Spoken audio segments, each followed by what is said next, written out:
So I'm back in the garage. I've been out here playing with the truck and just putting together some pieces of the bumper here.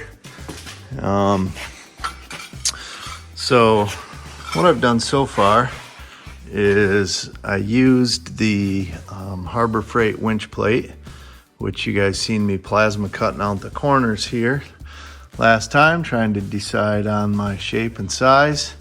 I've welded that into the body mount brace and welded it into the front cap of the frame horn along with the angle. That stuff's all welded in there. The pull tab's all welded in there. I still need to get up underneath here and weld the pull tab to the frame. I held or clamped a piece of angle iron into the corners, held those in place while I welded those so that I know they're both at 90 degrees. And then I'm gonna have to drill some access holes so that I can get to the rear winch mount bolts if I ever did need to take it out.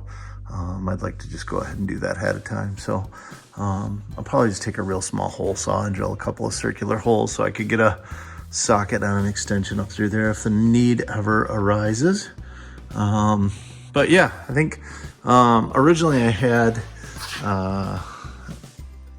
the pull tabs cut square thinking that I was gonna stick them back under the bumper, but obviously if you do that, then the hole was behind or cut off on my angle. You know, the angle would have been covering the hole here. So I had to pull those out a little bit. I am gonna have to cut and grind those a little bit to try and round them off just so they don't look quite so blunt.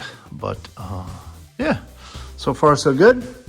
So I was just working on custom CAD board, we'll call it, cardboard template here for my end plate. So that's kind of the idea we're gonna go with. We're gonna box in the end right here at the edge. I'm actually going to make this one solid piece. I slid it temporarily just for my fitment purposes, but I'm actually gonna cut that tab and weld that tab back onto this portion so that I can kind of really tie that corner in. It'll give it some more leverage on the frame for winching and stuff. And I think it'll look cleaner getting rid of this little hoop. So I may also, thinking about the frame horn is inset here at the bottom by like a 1/2 inch or 3/4 maybe. Thinking about angle cutting that from the winch mount plate here in to that point and just bending that bottom so it kind of tapers over. I don't know, just that way it's, I don't know, a little cleaner looking, I think. But yeah, and then we're gonna add a flat tab up here to act as a support piece for the headlight since I got rid of that cross brace piece. So, but for tonight, I ran out of welding wire and I ran out of metal to make those end plates. I've got a couple of scrap pieces, but nothing big enough.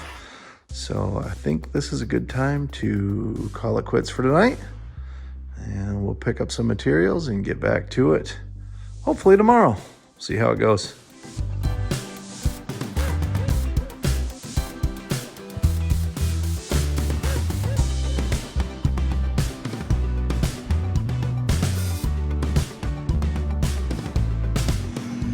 So tonight's progress was getting the side plates cut out and installed.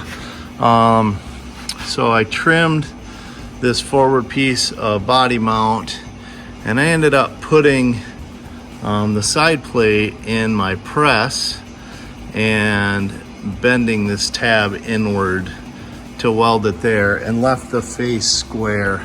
I don't know, just something, I think it was gonna be too many angles because I couldn't cut in until the bottom of the winch mount plate.